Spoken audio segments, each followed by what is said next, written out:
这个女人太狠了，她的名字叫做小美。啊，放错了，应该是这个才对。你能想象吗？一个74岁的老太太竟然坐上了白色坦克车，杀到英国首相家门口抗议，只因为政府开发页岩气破坏环境。然而当她获颁英国勋章面见女皇的时候，竟然连内裤都没有穿，并在展示当日穿搭布料时意外地将真空的下体暴露于媒体面前。就是这么一个充满争议的英国时尚女王维维安·魏斯伍德，不仅仅是朋克文化和环保事业的代表人物之一，更是致力于推广社会正义的幕后推手。就让我们来看看她这传奇的一生。大家好，我是 Coco， 这频道主要就是分享一些商业故事，以及偶尔做一些带团遇到的事情。喜欢的话也请帮忙订阅、分享小铃铛。废话不多说，就让我们进入这期的内容。朋克女王的传奇一生，维维安·魏斯伍德。魏斯伍德出生于1941年的英国斯托克波特，他的家庭是一个工薪阶层的家庭，家中的环境并不富裕，但这并没有影响他对于艺术的热爱与追求。1962年，当时还是小学老师的他，在一次舞会上认识了第一任丈夫工厂学徒德瑞克·魏斯伍德，双方认识1年就结婚。那时的他才21岁，穿着他自己亲手制作跟设计的婚纱。只是人各有梦，柴米油盐的日常终究是关不住他。直到他遇见第二任恋人，性手枪乐团经纪人马康麦拉林，这个间接改变了他一生的男人。魏斯伍德随后便与前夫离婚，并毅然地辞去教职，全心投入时尚。也是在这时，他开始对时尚产生了兴趣。但很快他就发现，当时的时尚设计师都缺乏了创造性和自由的精神，于是他便开始打破传统，创造属于自己的设计风格。这也是后来造成他标志性风格的原因之一。1965年，魏斯伍德和马康麦拉林共同开设了一家名为 Lady Rock 的时装店，出售一些摇滚音乐相关的时尚产品。之后他们的店名几度更改，最终店名为 Seditionaries， 又名为叛乱分子。这些店名充满了反叛的精神，反映了他对当时社会和传统时尚的挑战。在这段时间，魏斯伍德开始尝试使用不同的材料和制作技术，并在自己的设计当中加入了朋克文化的元素，例如铆钉、骷髅头和皮革等等。他的设计不仅引起了当地朋克乐迷的关注，也吸引了许多名人的青睐。除了时装设计，他还在朋克文化的兴起中扮演着重要的角色。早期他不仅协助组织了多场的朋克音乐演唱会，并且提供各种的设计风格和创新，最终也在朋克文化中占据了重要的地位。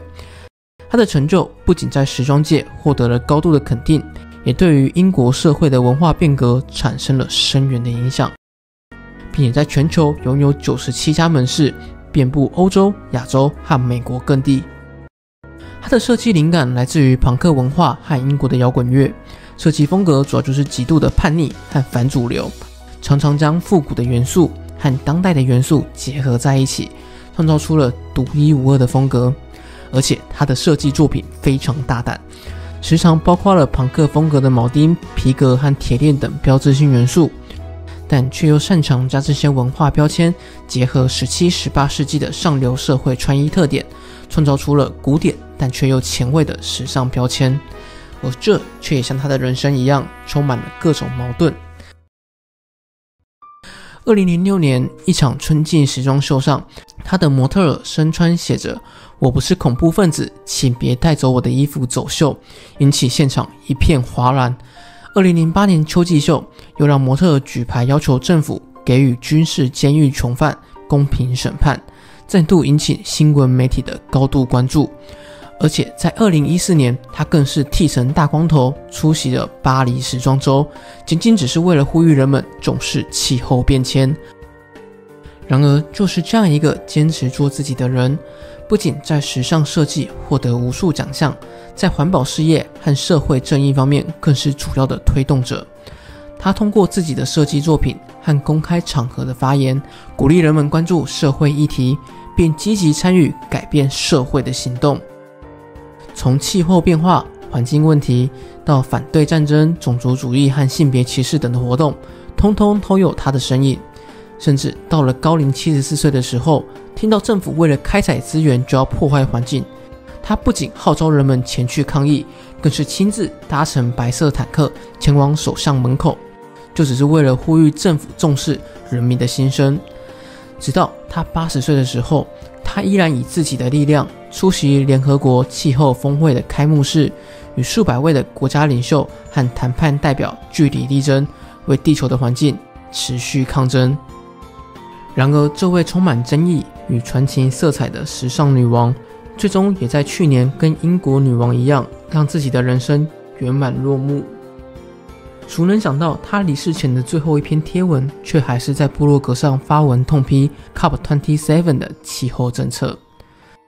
她的一生充满了各种不公与争议，在二战空袭警报声长大的她，从没有接触过正规的时装设计教育，因此从设计初期便时常遭人嘲笑。即使后面她已经与许多时尚大师齐名，还是有许多人对她还是充满着鄙视。然而她却从未就此低下过头，从时尚设计到社会运动，她始终坚持贯彻自己的想法与理念，活出属于自己的风格。